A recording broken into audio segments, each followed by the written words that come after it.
Yohanes pasal 2 ayat 1, pada hari ketiga ada perkawinan di Kana yang di Galilea, dan ibu Yesus ada di situ. Yohanes pasal 2 ayat 2, Yesus dan murid-muridnya diundang juga ke perkawinan itu. Yohanes pasal 2 ayat 3, ketika mereka kekurangan anggur, ibu Yesus berkata kepadanya, mereka kehabisan anggur. Yohanes pasal 2 ayat 4, kata Yesus kepadanya, "Mau apakah engkau daripadaku, Ibu? Saatku belum tiba." Yohanes pasal 2 ayat 5, tetapi ibu Yesus berkata kepada pelayan-pelayan, "Apa yang dikatakan kepadamu, buatlah itu." Yohanes pasal 2 ayat 6, di situ ada 6 tempayan yang disediakan untuk pembasuhan menurut adat orang Yahudi, masing-masing isinya 2-3 buyung. Yohanes pasal 2 ayat 7, Yesus berkata kepada pelayan-pelayan itu, "Isilah tempayan-tempayan itu penuh dengan air." Dan mereka pun mengisinya sampai penuh. Yohanes pasal 2 ayat 8, lalu kata Yesus kepada mereka, "Sekarang cedoklah dan bawalah kepada pemimpin pesta." Lalu mereka pun membawanya. Yohanes pasal 2 ayat 9, setelah pemimpin pesta itu mengecap air, yang telah menjadi anggur itu dan ia tidak tahu dari mana datangnya. Tetapi pelayan-pelayan, yang mencedok air itu, mengetahuinya ia memanggil mempelai laki-laki. Yohanes pasal 2 ayat 10, dan berkata kepadanya, "Setiap orang menghidangkan anggur yang baik dahulu dan sesudah orang puas minum, barulah yang kurang baik. Akan tetapi engkau menyimpan anggur yang baik sampai sekarang."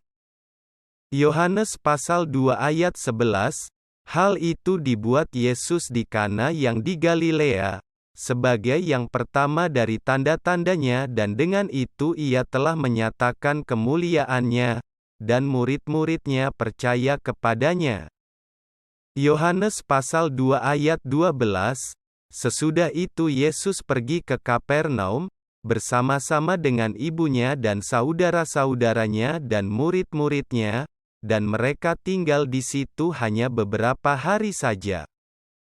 Yohanes pasal 2 ayat 13, ketika hari raya Paskah orang Yahudi sudah dekat, Yesus berangkat ke Yerusalem. Yohanes pasal 2 ayat 14, dalam bait suci didapatinya pedagang-pedagang lembu, kambing domba dan merpati, dan penukar-penukar uang duduk di situ. Yohanes pasal 2 ayat 15, ia membuat cambuk dari tali lalu mengusir mereka semua dari bait suci dengan semua kambing domba dan lembu mereka, uang penukar-penukar dihamburkannya ke tanah dan meja-meja mereka dibalikkannya. Yohanes pasal 2 ayat 16, kepada pedagang-pedagang merpati ia berkata, "Ambil semuanya ini dari sini, jangan kamu membuat rumah Bapakku menjadi tempat berjualan." Yohanes pasal 2 ayat 17, maka teringatlah murid-muridnya, bahwa ada tertulis, "Cinta untuk rumahmu menghanguskan aku." Yohanes pasal 2 ayat 18, orang-orang Yahudi menantang Yesus. Katanya, "Tanda apakah dapat engkau tunjukkan kepada kami, bahwa engkau berhak bertindak demikian?" Yohanes pasal 2 ayat 19, jawab Yesus kepada mereka, "Rombak bait Allah ini, dan dalam 3 hari aku akan."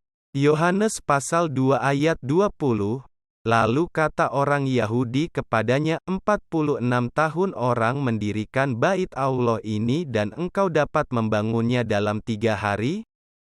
Yohanes pasal 2 ayat 21, tetapi yang dimaksudkannya dengan bait Allah ialah tubuhnya sendiri.